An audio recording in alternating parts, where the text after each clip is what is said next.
What's up, strongest men, women, and children from blocks all around the world? I am my block's strongest man, and tonight I have a special guest for you, record breaker, WYATT DAWSON. Ciao, homie.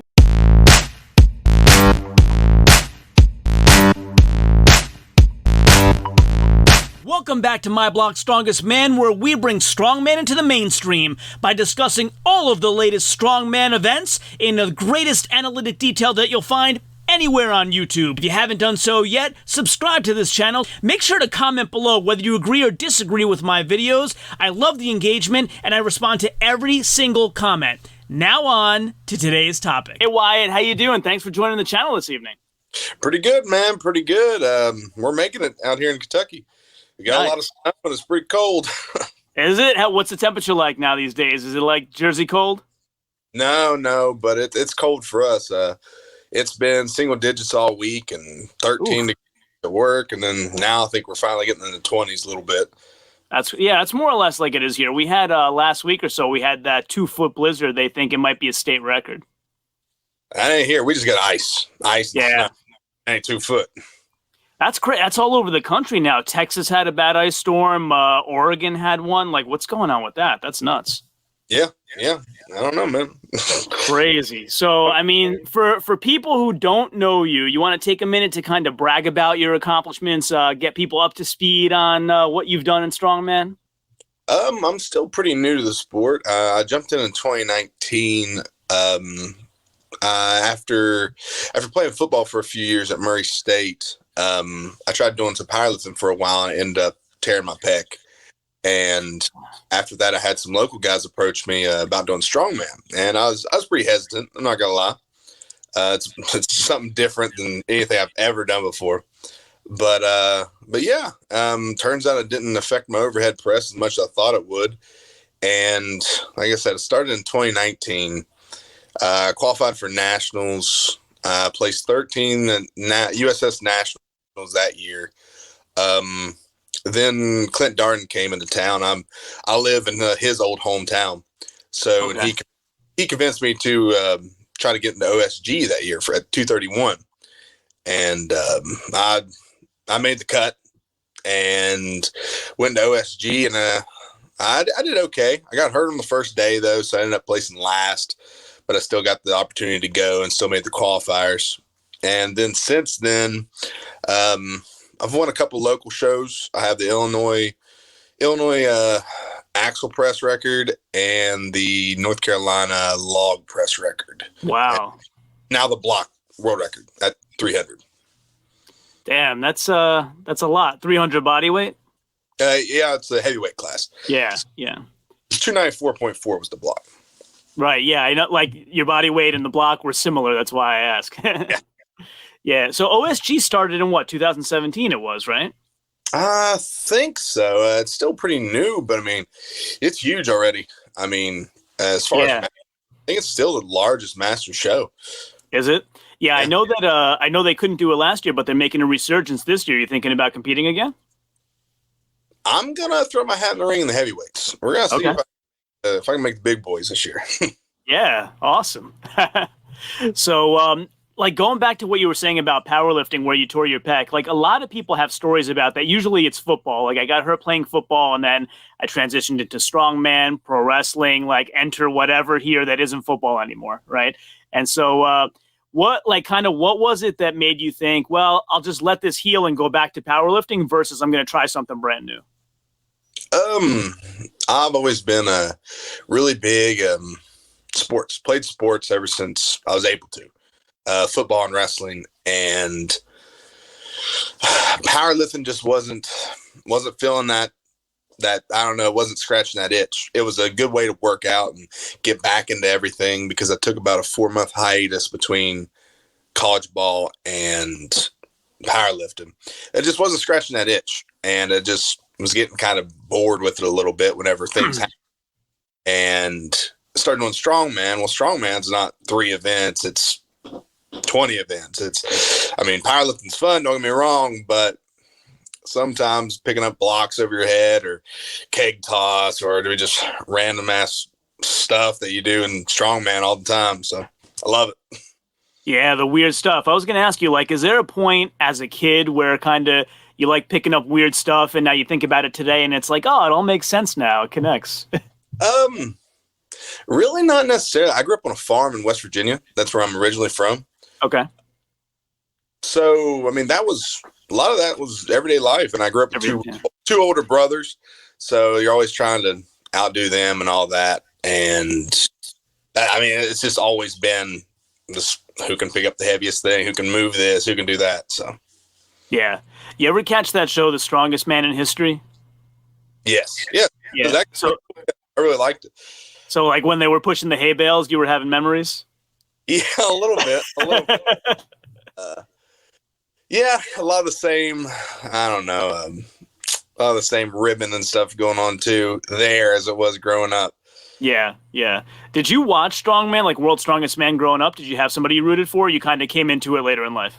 I came into it really late in life. I mean, honestly, I could, other than like seeing, I went to the Arnold in 2017. Yeah, I went to the Arnold in 2017, and that was the first time I really saw a strongman. I mean, other than just random stuff or every now and then like a highlight online. But that's the first time I ever like watched it, and it looked fun, but it didn't really click. Like there's such a disconnect of like, oh, like these guys are at this level and there's no way I'll ever be at that level. Yeah. And then I found out that my local gym had strongman equipment, and I was like, oh, well, I guess I'm going to start doing it. So it just kind of, I think that's how most strongmen get into it, just kind of falls into place when it should.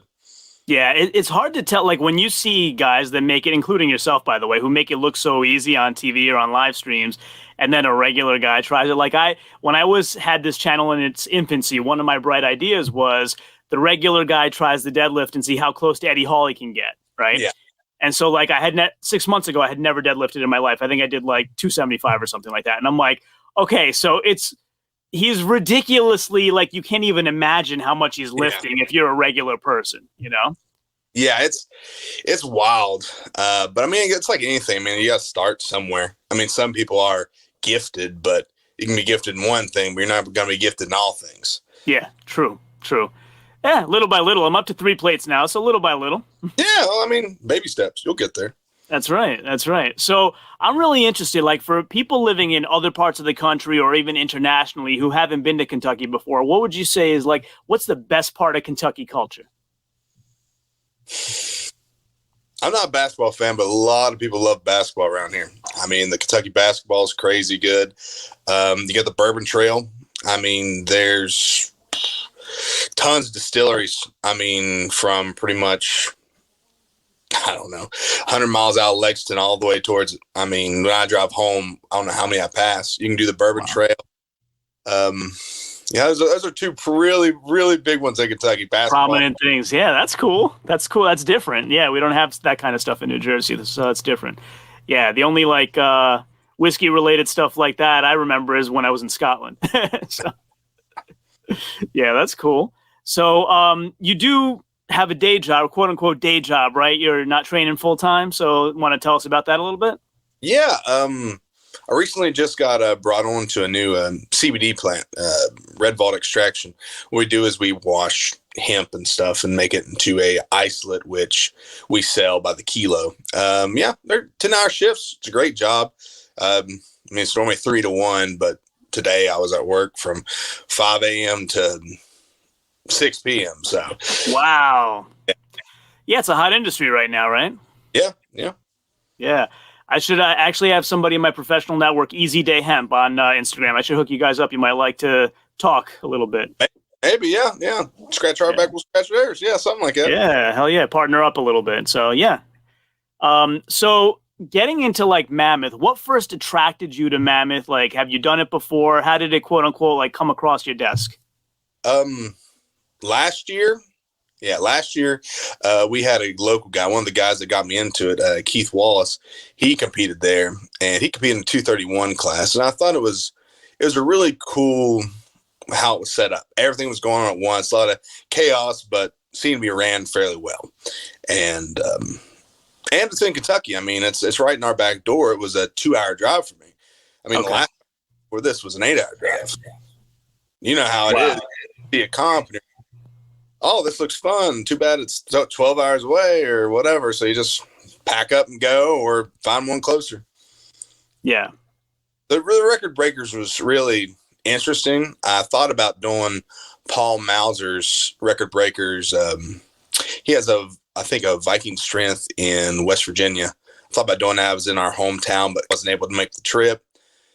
And me and my dad had made an implement that looked like a Mauser block, but wasn't a Mauser block. So kind of trained on that. And then, yeah, it wasn't the same. It weighs about close to 200 pounds empty. So it's Big Bertha, yeah.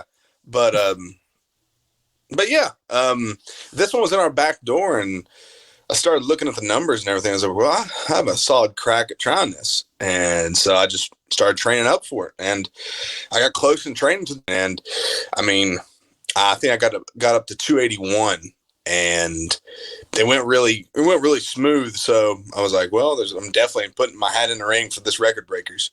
I mean, so, and then just trained up since then. But yeah, being in my back door, it was no reason for me not to go. How long were you training specifically on Mauser? I'd say 3 months would be a long time. Okay. Yeah.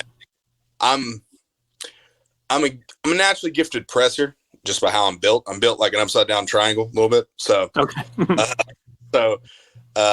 Pressing's really my game. And, it's just, I don't know.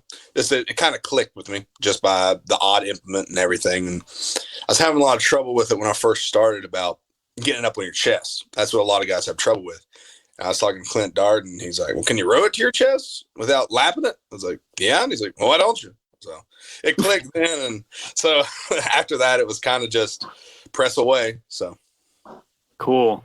Yeah. So, I mean, one thing I'm wondering is a lot of the people had trouble with the Mauser. Like, what is it in your opinion that makes it such a difficult implement to handle? I think because there's not, if you get it to your chest, there's not a good hand placement point. With, like, let's say a deadlift bar, regular bar, you kind of have an idea like shoulder width or something. But with a Mauser block, it's just sitting weird on your chest, and you have to choose where it is with your hand placement. And okay. It's hand placement. It's mostly hand placement, I think. Everything else is just press. Yeah. So, I mean, did you, I don't remember if I caught your attempt. Did you train with a grip shirt, and did you attempt with a grip shirt? Yes and no. Some training I did when I hit the 281, I had a grip shirt on. Grip shirt, I mean, I pulled out all the stops, chalked up, smelling salts, everything. I mean, the air was right in the gym. But at that competition, no, I didn't have a grip shirt. At Mammoth, you can only wear certain brands, like their brand. And yeah, I think it's so. Yeah, I mean, I knew that going in from the year before. I went and watched my buddy compete. I wasn't able to buy one of their grip shirts just by how my paychecks fell.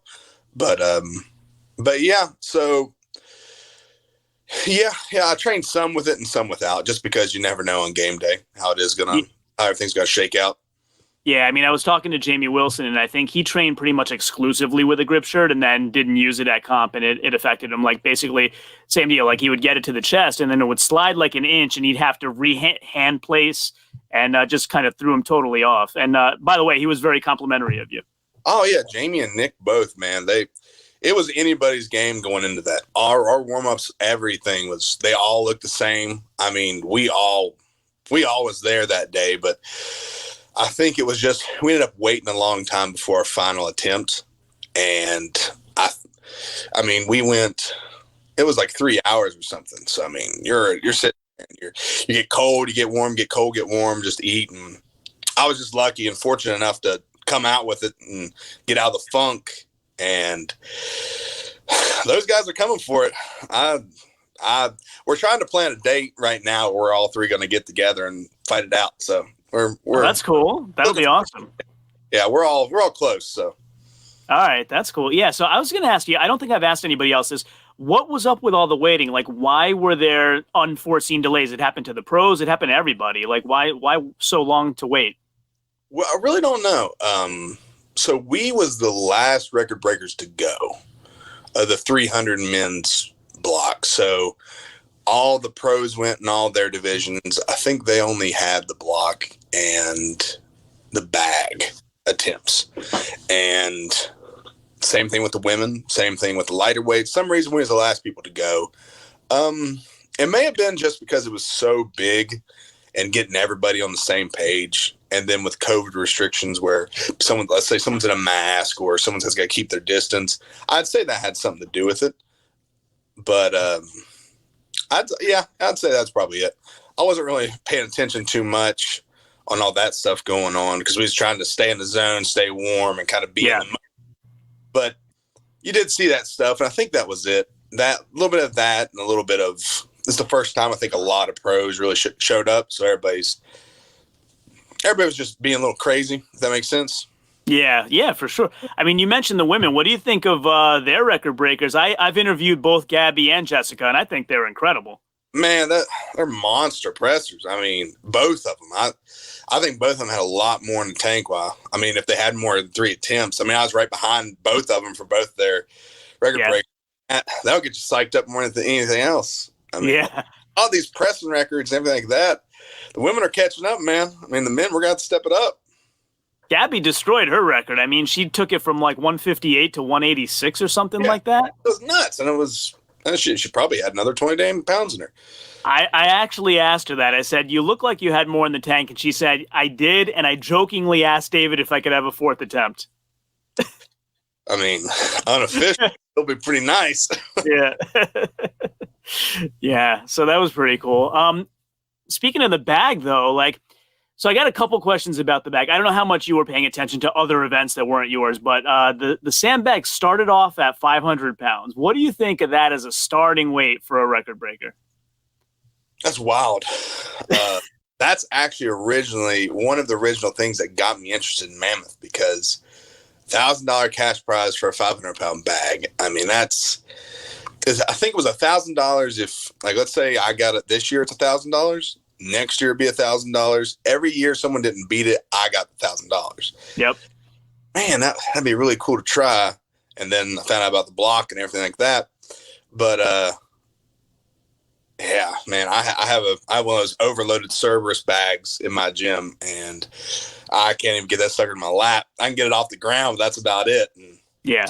I found out some of the big names are coming for that money. And I'm like, well, I'm going to stick with what I'm good at. I'm going to go to pressing. But that's wild. That's starting 500 pounds. I mean. Yeah, I mean, I just thought that was crazy. So, I mentioned before, Strongest Man in History, there was one episode where the guys were in a bar trying to recreate, an old strongman feat of strength. And the story goes that, I forgot who it was. It wasn't Paul Anderson. I forget who it was. But the story goes that the guy would pick up, I think it was a 480-pound bag in a bar, get it to his chest, and walk around the bar with it, right? So it was Oberst, Eddie Hall, Brian Shaw, and Nick Best. And so Brian, I think, didn't try it because he was injured. And Nick Best and Oberst were able to do it. Eddie wasn't. And that was 400. They said 480 is ridiculous. We don't believe it ever happened. We're going to do 400. And this was 5. So when I heard 5, I'm like, how is that even possible? I mean, at least work up to it, not as a starting weight. Well, there at Mammoth, they did have one big thing they did have. They did have a pretty good warm-up area. So I don't know if you the videos. Just off to the side, they had bags going up. I don't know what the increments were, but they look close, but still a 500-pound jump. That's a big jump. I mean, even let's say from a 300-pound bag, they didn't look like they 420s, 450s, or whatever. Yeah. The Mauser block they had, so we could warm up while other people were attempting world records or other records. So we could load it, or we could ask them to load it and kind of take care of ourselves, let us warm up. But still, I mean, that's crazy. I mean, a 480 bag picking up carrying around something is just nuts. But it makes me go back to thinking, is that really smoke and mirrors? I mean, bar talk, oh, I caught a fish this big, or you should see the size of this wreck. Or if, I mean, you got real man strength. I mean, you shake someone's hand that's been doing strongman for 20 years. You're like, man, they got grip strength. Then you shake like a steel workers or someone's working concrete their whole life, and it's like, oh, now that's something else. Yeah. But I don't, like I said, I don't know how much of that's truth, but that's part of it. I think part of the legend. Yeah, it's all fun, right? It's fun to follow. Yeah. Yeah, Jamie actually was talking about how good the warm-up area at Mammoth was too. So, yeah, kudos to them for that. That's a lot of exciting stuff, man. So, to wrap it all up, why don't you take this opportunity to tell people how they can follow you, keep in touch, anything you'd like to promote, just feel free to plug anything. All right. Not much. My Facebook's just WYATT DAWSON. It's a picture of me, red-faced, green shirt, pressing a block over my head. Looks like I'm about to explode. Instagram's the same. It's W Dawson Strongman. If anybody has any pressing questions or anything, I'm always happy to help. Free. Yeah. I don't mind sharing my secrets with anybody else if what I do is special.